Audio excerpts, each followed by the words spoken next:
Allez, bonjour à toutes et à tous, très heureux de vous retrouver. Ce matin, on va passer assez rapidement sur la partie action, bon, pour les raisons assez évidentes, une journée assez chargée sur des thématiques absolument imprévisibles, et comme on en a fait une longue préparation hier dans la live room, j'en fais un court résumé pour les autres. Bien entendu, donc aujourd'hui, journée d'inauguration. Vous savez que, bon, faisant écho à ce qu'on a vu il y a une semaine avec l'intrusion au Capitole, qui a fait le tour du monde et qui a scandalisé la plupart des autres leaders politiques, bien entendu, tout à fait normal. Bon, la question étant surtout que donc cette thématique de l'escalade autour des scénarios complotistes, QAnon, etc. Enfin voilà, il y a toute une partie euh, de la population américaine qui a été, entre guillemets, euh, un peu bullshité pour rester poli, sans parler des fanatismes un peu plus extrêmes qu'on peut voir sur l'extrême aile droite de la branche américaine. Donc le principe étant que, évidemment, donc, grosse incertitude sur l'inauguration, est-ce qu'on va avoir des coups de feu, enfin bref, est-ce que Capitole la semaine dernière c'était un échauffement pour aller vers encore plus de conneries, ou au contraire c'était justement l'apothéose de l'ère Trump, qui est quand même encore une fois assez dramatique en soi. Mais on a été tellement con depuis ces 4 ans qu'au final on se dit pourquoi pas aller encore plus loin.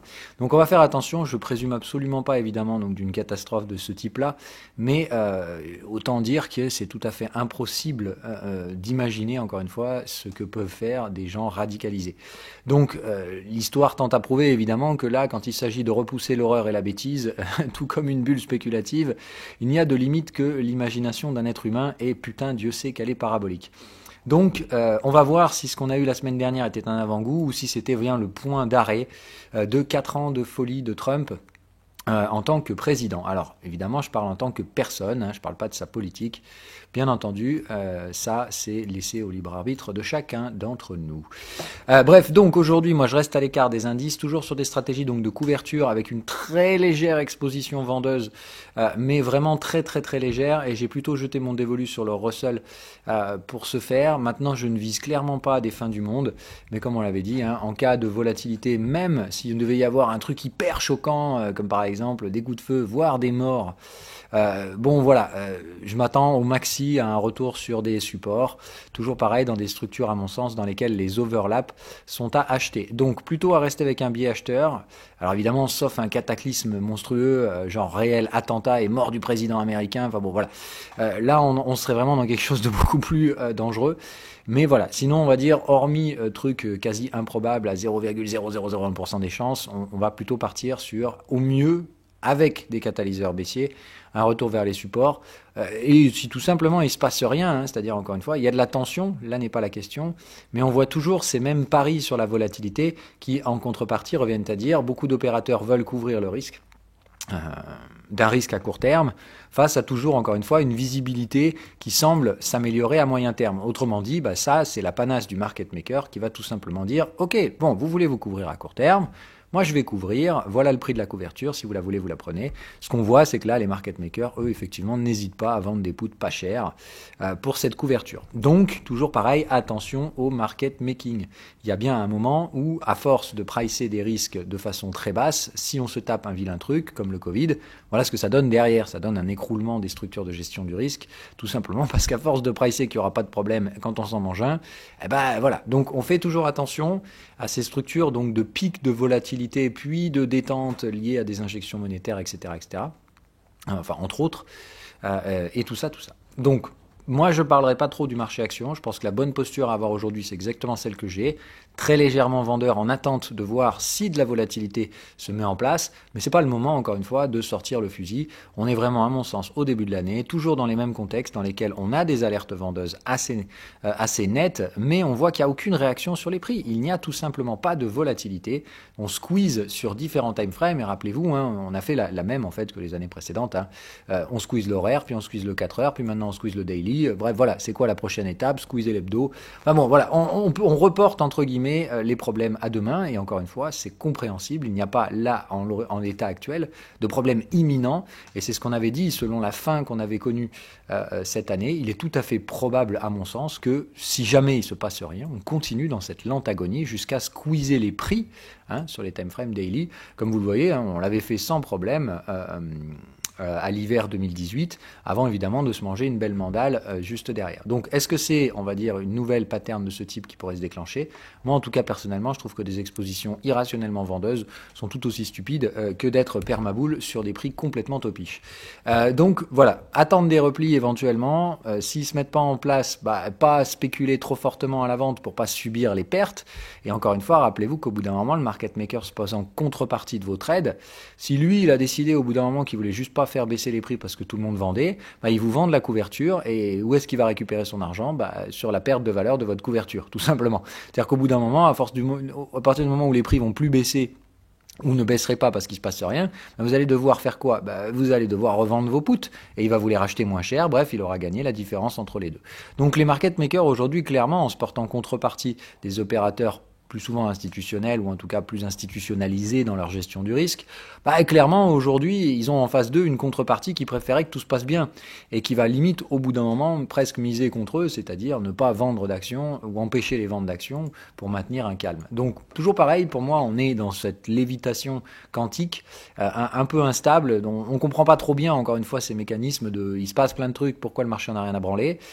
Toujours pareil pour moi, c'est des risques qui ne sont pas pricés, donc qui ont plutôt intérêt à pas se manifester derrière, qu'ils soient les risques Covid, les risques politiques et géopolitiques. Donc pour l'instant, le marché mise sur la tranquillité. Moi personnellement, vous savez que c'est typiquement le plan que j'ai mis en place pour cette année, tout en étant conscient du fait qu'il y a tout un tas de merde qui risque de nous arriver quand même, et qu'il y en a bien un qui réussira à créer de la volatilité. Donc la question étant, peut-être que l'inauguration en sera une, peut-être pas, et en tout cas on voit bien que le pari que font les market makers pour l'instant, c'est plutôt, écoutez, moi je vois rien ici. Donc c'est ce qu'on voit sur le VIX, et on va voir donc s'ils se sont plantés ou non. On aura très probablement la sortie de ce triangle dans les prochaines 48 heures. Évidemment, si rien de méchant ne se passe, je pense qu'on pourra installer la volatilité sous les 40.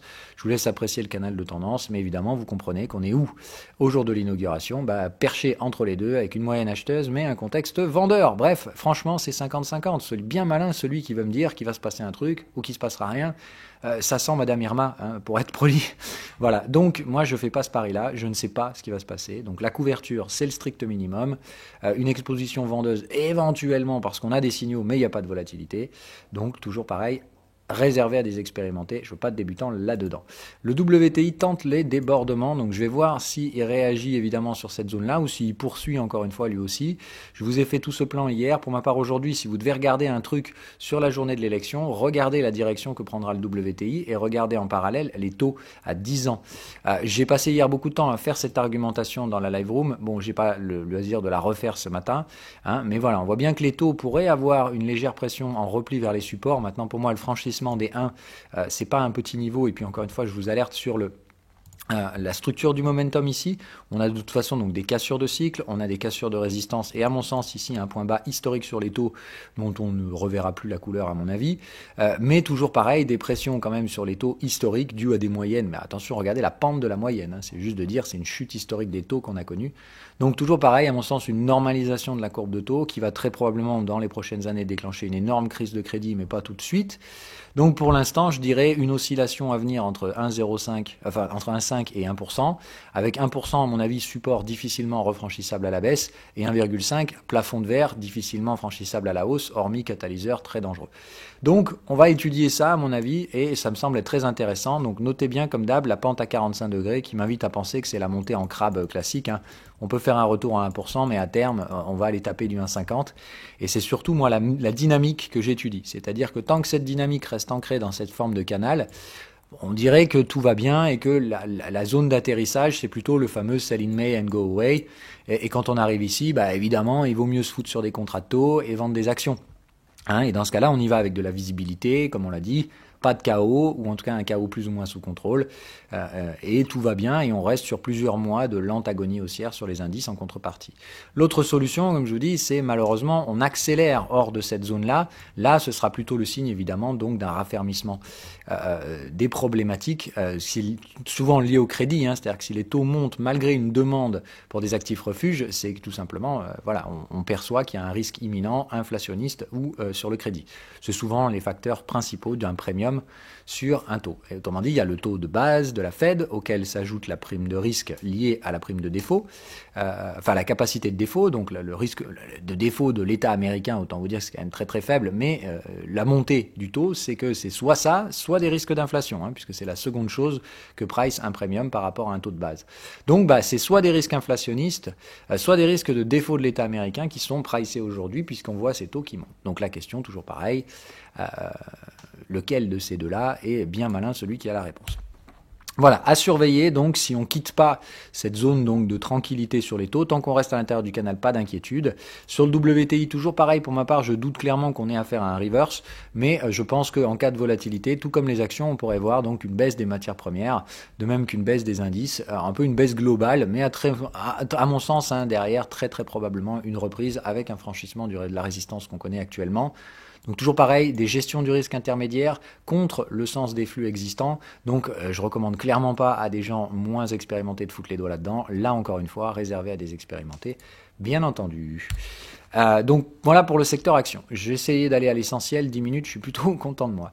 Sur les cryptos, alors pareil, on a fait un long point hier, je vais simplement en résumer l'essentiel. Donc à mon sens, le franchissement de l'ATH de Ethereum, donc déjà ne tient pas les clôtures, c'est la première des choses qu'on va constater. Maintenant, je m'attends clairement à ce qu'on arrive à en tenir quelques-unes dans les prochains jours, mais on voit bien que le flux, pas trop là. La deuxième chose que je constate, attention aux alignements de cycles. Il n'y a pas de signaux à proprement parler, ce qui m'invite toujours à penser que je doute clairement qu'on ait un reverse majeur, etc. Mais par contre, je m'attends à ce que dans les prochains jours, on ait des signaux vendeurs qui apparaissent. Je vois difficilement Ethereum tenir le franchissement de son sommet historique. Maintenant, encore une fois, il ne faut pas négliger l'information en tant que telle. Pour moi, c'est un bon signe. Je vous rappelle que pour moi, Ethereum, c'est vraiment le number 2 dans mon sentiment haussier sur ces marchés. Le problème, c'est qu'on voit que les exubérances irrationnelles, pour le faire en français, de Bitcoin ces dernières semaines m'invitent à penser que aujourd'hui ce transfert de stupide liquidité est en train de se faire sur mon pote Ethereum. Ce qui me gêne évidemment encore un peu plus parce que je préfère toujours que les tendances soient construites, qu'elles puissent proposer des suivis de tendances. Bref, j'aime pas les bulles parce que les bulles spéculatives évidemment peuvent causer derrière des pertes de prix assez significatives et donc de la volatilité. Moi encore une fois, j'investis sur ces trucs-là à horizon plusieurs années. J'ai pas besoin qu'on bourre tous les gains en 6 mois. Tout ça pour derrière se retrouver qu'avec les pertes, qu'on soit bien d'accord. Donc j'aime pas cette volatilité sur les cryptos et même si évidemment elle tire quand même son héritage des années passées, j'aimerais quand même qu'on standardise un petit peu en réduisant cette volatilité. Donc je vois quand même ces signaux-là puisque comme je vous l'avais dit, je m'attends à une année 2021 ou en tout cas un début d'année assez chiant pour justement reprendre le temps sur lequel on a mis avance rapide en fin d'année dernière, et à ce stade-là, enfin même en début d'année, et à ce stade-là, pour l'instant, ça tente à me prouver raison. J'aimerais voir le même genre de schéma sur Ethereum, autrement dit, cette folie un peu exubérante des dernières semaines, complètement irrationnelle, encore une fois, je savais bien qu'on allait accélérer au-dessus des $600, mais on aurait quand même dû se faire une petite pause vers la zone des 1100, et au lieu d'essayer de tout enfiler comme des cochons. Bon, maintenant, encore une fois, ça reste une bonne nouvelle, il faut la prendre en tant que telle. Le franchissement, en tout cas le retest de l'ATH d'Ethereum est une bonne news.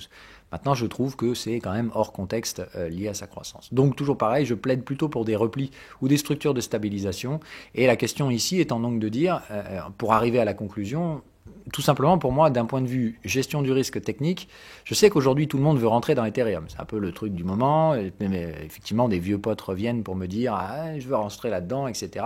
Donc ce qui est tout à fait compréhensible, mais faut-il comprendre encore une fois que le retard est déjà là et que quand on est en retard, il n'y a que deux options. Soit être conscient de son retard et donc du fait que ça augmente considérablement la prise de risque d'entrer sous des niveaux de résistance. Normalement, par définition, on entre sur une cassure de résistance au mieux, et surtout, on essaie plutôt de rentrer sur des replis sur support.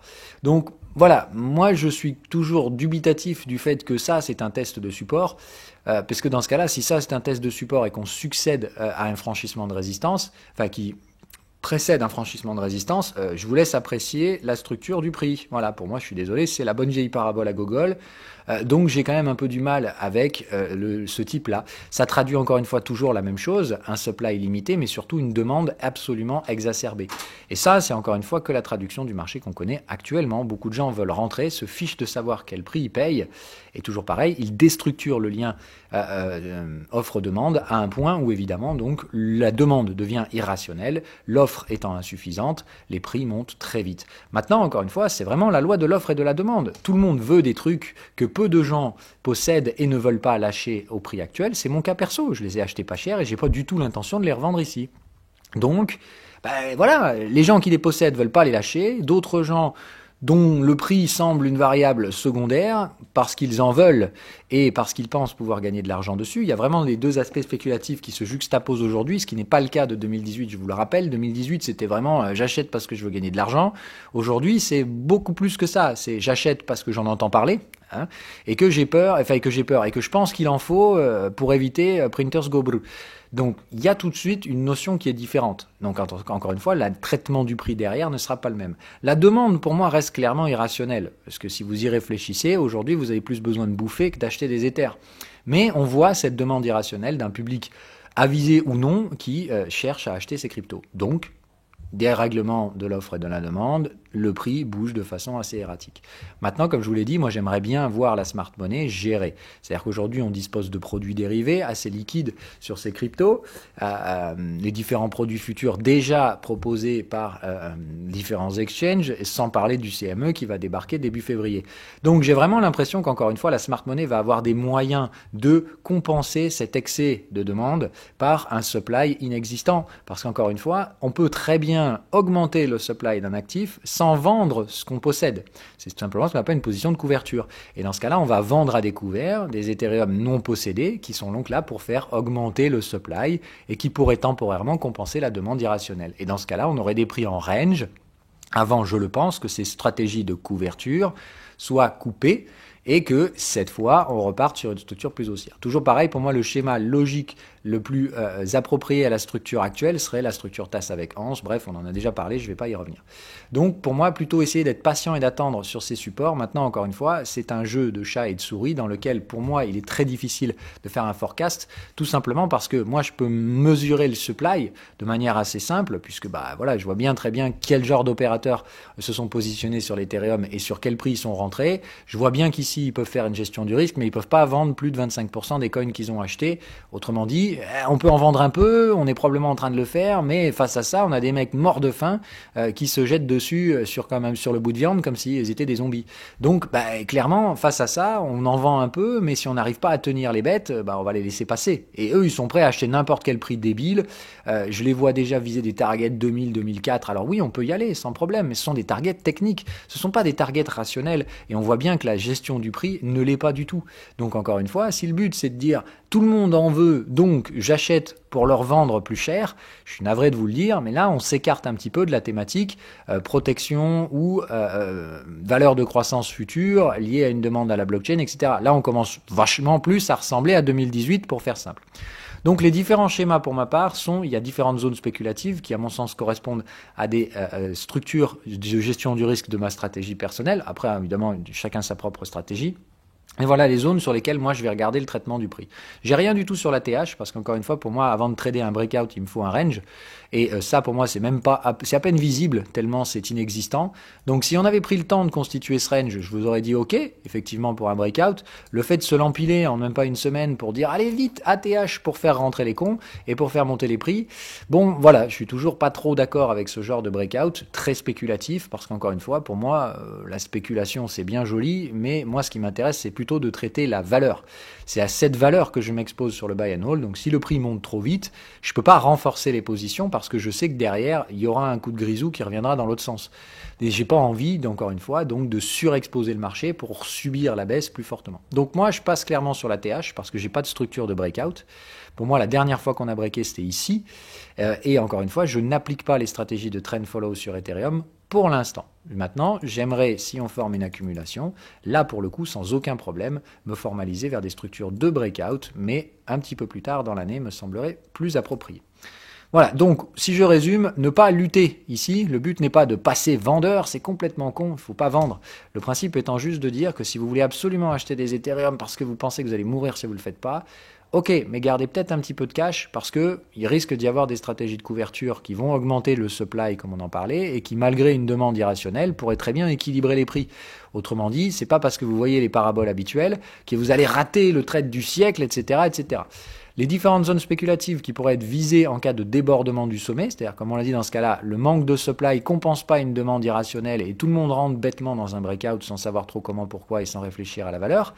Et dans ce cas-là, premier objectif, cette zone-là, qui est la zone d'extension 127-138 du range précédent, qui pourrait constituer une zone de reverse en faux breakout. C'est-à-dire on vient ici, tout le monde vise dans ce cas-là le report 1 pour 1, donc vise la zone des 2002, et on échoue avant, et là je peux vous dire qu'on reviendra péter tous les stop loss qui se trouvent là.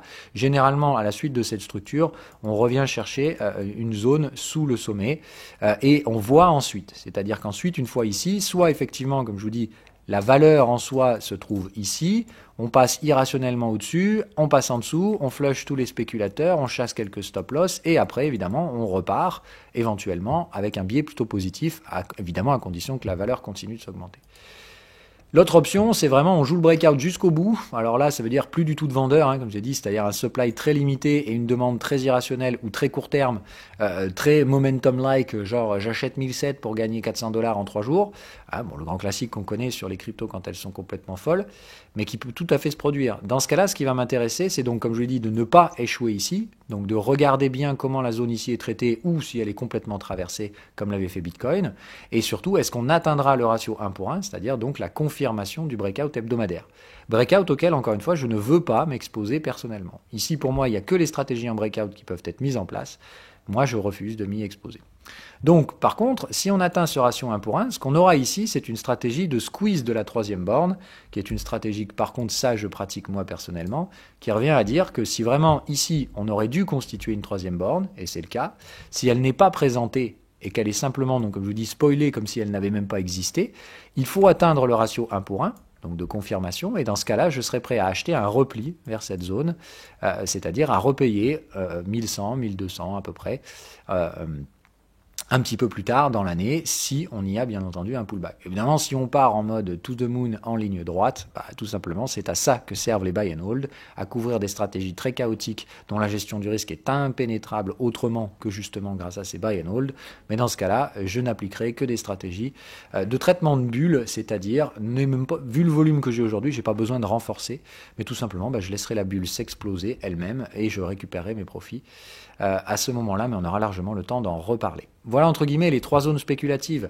Pour moi, la première, oula, pourquoi ça s'est décalé ça? La première, c'est ici, et ça nécessite un traitement et de la patience, puisque donc je vous rappelle que ces zones spéculatives de type cup and handle ont une structure spéculative qui nécessite normalement que la phase de handle représente à peu près, c'est une ordre de grandeur, grosso merdo un tiers de la phase de cup. On sait que généralement ça retrace à peu près 38% jusqu'à 50% dans certains cas de figure, rarement au-delà. Donc on sait aussi qu'il y aura un stop loss à placer sous le Fibo suivant, sous le 61. Bref, ça donne une zone spéculative, un timing pour acheter ici. Moi, c'est ça qui m'intéresse. C'est un timing que je vous avais à peu près donné un peu à la louchette entre mars et juin, mais encore une fois, j'en sais rien. Et surtout, ce qui m'intéresse ici, c'est la nature du signal. Sur ce type de structure, le signal, pour moi, c'est attendre que la volatilité et les volumes se compriment. Et c'est ça le signal qui a un traitement du prix à moyen terme. Évidemment, derrière, si vous faites déclencher le stop loss, tant pis. Voilà. Rien n'est jamais gagné et il n'y a pas de gain sans risque, parce que si c'était le cas, on serait tous milliardaires. Voilà, donc ça, première zone pour moi. Cette zone-là, comme je l'ai dit, à traiter en breakout uniquement, mais moi, au vu de la structure, je ne traite pas le breakout d'un marché qui a déjà breaké ici.